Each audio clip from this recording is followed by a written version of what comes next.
Je vous propose dans cette vidéo de revenir sur 3 news Marvel qui viennent justement de tomber par rapport à la série Ironheart, par rapport à Daredevil Born Again, mais également par rapport au film Madame Web. Mais ne perdons pas plus de temps et commençons justement avec la série Ironheart qui a été annoncée je crois en 2020, qui sera donc une série qui devait à l'origine sortir en 2023 et qui visiblement a été reportée à une date inconnue. Si je vous en parle, c'est que Dominic Thorne, qui incarne justement le personnage de Ironheart qu'on a pu découvrir dernièrement dans Black Panther Wakanda Forever, eh bien, a confirmé au micro de Deadline que le tournage de la série était terminé et qu'évidemment elle était très optimiste et que l'attente vaudrait le coup. Alors ça, encore une fois, ça reste du blabla, mais en tout cas, oui, le tournage de Ironheart est terminé, ce qui n'est pas réellement surprenant parce qu'on se doute qu'il est terminé depuis déjà quelques temps maintenant, mais voilà, au moins là, c'est confirmé. Alors, est-ce que ça veut dire que la série Ironheart sortira du coup en 2024, puisqu'à l'origine elle était prévue en 2023? Eh bien en fait pas forcément, même si je pense que techniquement parlant elle pourrait tout à fait sortir en 2024 si Marvel Studios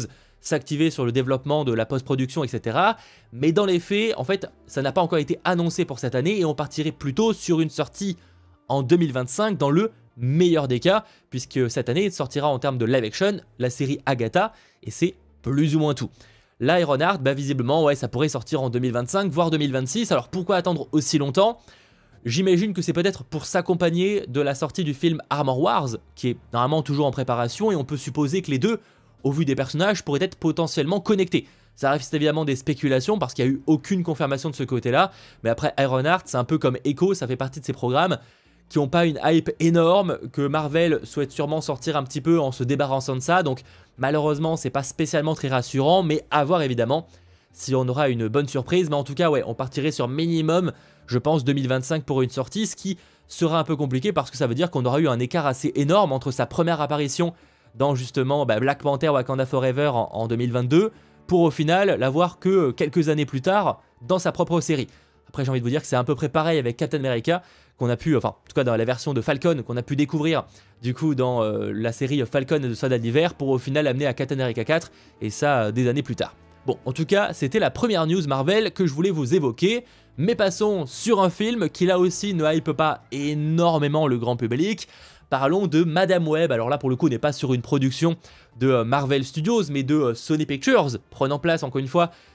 tirant plutôt des personnages de l'univers de Spider-Man, tout comme Morbius, Venom ou encore Kraven, dont un film sortira plus tard dans l'année. Eh bien Madame Web sort le 14 février 2024, peut-être que vous l'avez oublié parce que c'est vrai qu'en termes d'attente et en termes de communication, ça reste léger, même si on sent qu'il commence un petit peu plus à communiquer dessus. Faut dire qu'il sort dans moins d'un mois. Sauf que voilà, si je vous en parle, c'est pas forcément pour les petits teasers, etc. qui ont été partagés, mais plutôt sur les informations qui ont été partagées par la réalisatrice et qui vont sûrement retirer le peu de hype que certains avaient pour le projet. Alors déjà, on a eu la confirmation que le film se déroulerait en 2003. Bon, jusque-là,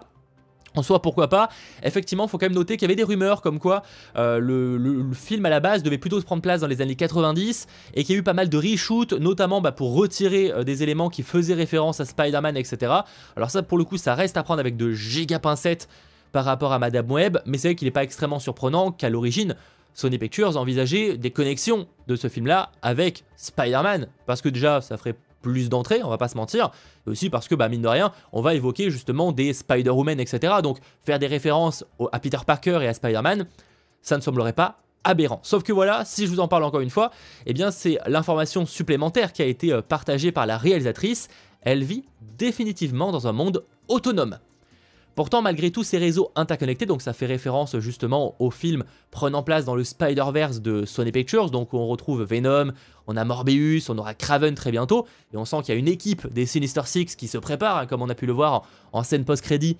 du film justement Morbius, et à voir si Venom 3 teasera quelque chose par rapport à ça, même si en soi on a déjà eu un teasing avec justement l'introduction de Venom dans l'univers de Spider-Man, mais passons là-dessus. En tout cas, ouais, ça confirme ça. Donc Clarkson, donc la réalisatrice du film, souhaite structurer Madame Web comme sa propre histoire autonome. La réalisatrice explique que contrairement à son héroïne clairvoyante, excusez-moi, elle a choisi de se concentrer non pas sur l'avenir, mais sur le présent. Donc oui, apparemment, ce film-là ne prendrait pas place dans le Spider-Verse, en tout cas dans l'univers géré par Sony et qui est en train de préparer tout ça, en train de préparer un Sinister Six. Là pour le coup ce serait assez autonome. Alors c'est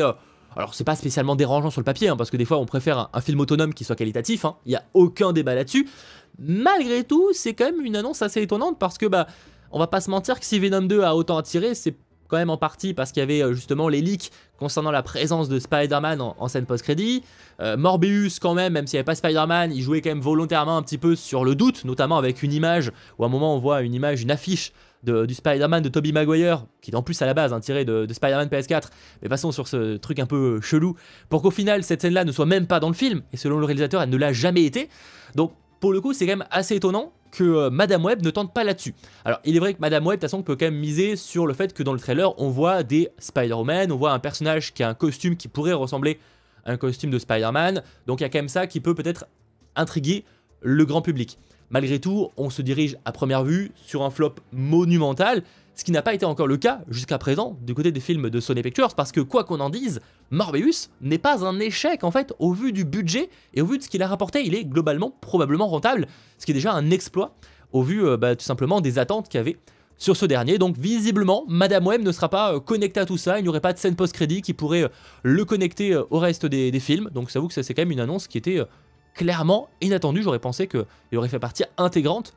de tout cet univers et pour le coup, je ne m'attendais pas à cette annonce de la part de la réalisatrice. Et dernière news, évidemment, que je voulais évoquer, c'est le cas de Daredevil Born Again, vous savez, cette série Marvel Studios très attendue, qui sera donc la suite à la série Marvel de Netflix, qui est maintenant proposée sur Disney+. Alors, il faut savoir que Daredevil Born Again, ça a été annoncé il y a quelques temps, et à l'époque, on se dirigeait plutôt sur un sort de soft reboot, où ça allait certes reprendre l'acteur Charlie Cox, certes ça allait être dans une certaine continuité, mais malgré tout on n'aurait pas eu la présence de certains acteurs, enfin on sentait qu'il y avait quand même une idée de s'éloigner un petit peu de ce qui avait été proposé à la base par Netflix. Sauf que depuis maintenant quelques temps, on sent que le vent a changé, notamment avec le reboot justement de Daredevil Born Again, dont le tournage avait commencé, dont les premières images n'avaient pas convaincu Marvel Studios, et c'est pour ça que le Hollywood Reporter nous partage quelques informations très intéressantes, notamment que le tournage devrait reprendre ce lundi, après des mois d'interruption. Alors à l'origine, ça a été stoppé à cause de la grève des acteurs et des scénaristes, sauf que en fait, si ça a pris encore plus de temps, et surtout que ça a été autant la galère, c'est qu'en fait Marvel s'est vraiment rendu compte que les premiers épisodes qui ont été tournés n'étaient pas assez convaincants pour eux. Apparemment il n'y avait pas assez de Daredevil, finalement c'était presque principalement uniquement sur l'aspect avocat du personnage, ce qui est très intéressant et ce qui est très important évidemment. Malgré tout, c'est d'être un petit peu décevant et c'était pas spécialement ce que le public attendait. Et donc là pour le coup le tournage reprendra à partir de lundi avec cette nouvelle vision qu'ils vont avoir de la série. Ce qui est également annoncé et qui est très cool, c'est que Philippe Silvera, qui a donc été le coordinateur des cascades et des combats de la série Netflix Daredevil, donc pendant la période quand c'était sorti vers 2010, revient dans la série pour s'occuper justement des chorégraphies, etc. de cette série Marvel Studios Daredevil Born Again. Et donc ça c'est extrêmement cool, parce que ça promet des scènes d'action plutôt cool. Là où pour le coup personnellement, ça reste un avis, mais j'ai pas été extrêmement satisfait des scènes de combat de Echo, où je pense qu'on aurait pu avoir un peu mieux. Elles n'étaient pas horribles, mais je trouve qu'on aurait pu avoir bien mieux. Et on était clairement très loin de ce qu'on a pu avoir justement avec la série Netflix. Donc là j'espère que le fait qu'ils reviennent, on ait quelque chose d'évidemment très qualitatif. Après la réalisation, etc. et le montage à la fin aura un rôle important dans tout ça. D'également confirmé, c'est donc en fait que Daredevil Born Again passe bel et bien d'une série un peu sur l'aspect avocat, sur l'aspect judiciaire, etc. à quelque chose un peu plus, avec un ton bien plus violent, bien plus sombre, et en fait bien plus proche de la série Netflix. Ça évidemment, ça hype et ça rassure au plus haut point, notamment sur le fait que l'avantage de ça, parce que c'est vrai que Marvel Studios, et d'ailleurs c'est valable pour les productions en général et même Disney, coûte de plus en plus cher et des fois ce n'est pas justifié. On l'a vu notamment avec She-Hulk dernièrement, qui a coûté beaucoup trop cher pour le résultat final de la série. Et bien en fait, il semblerait l'avantage que de justement revenir avec des chorégraphies, quelque chose d'un peu plus graveleux, etc., c'est que ça pourrait potentiellement coûter moins cher. Et donc évidemment, ça c'est très intéressant et honnêtement, c'est tout ce qu'on demande parce que finalement on préfère quelque chose de plus simple avec de belles chorégraphies où il n'y a pas de CGI ou d'effets spéciaux un peu abusés, même si je peux comprendre aussi l'aspect pour Daredevil, le côté un peu plus héros fantastique, mais malgré tout, je trouve que c'est une bonne idée de revenir sur un truc peut-être plus réaliste, mais qui rend évidemment bien mieux et qui coûte carrément moins cher.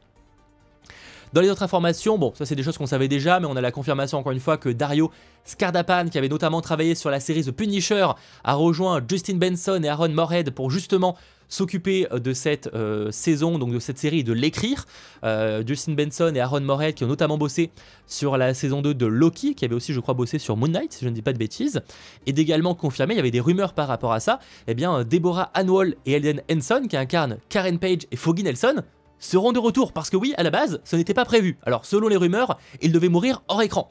Là, ils seront bel et bien de retour selon les informations. C'est pas encore officiel, mais selon les informations, ils seront donc de retour dans la série, ce qui on sent vraiment encore une fois est dans la continuité de la saison 3, même si c'est pas vraiment une saison 4 à Daredevil, et que clairement je pense qu'il y aura aussi cette volonté de, même si ça fera des références au passé, à proposer quelque chose de nouveau avec quand même quelques nouveaux personnages, etc. On sent qu'on se dirige sur quelque chose qui sera l'équivalent d'une 4e saison. Et également de confirmer, c'est qu'apparemment la série ne comportera pas 18 épisodes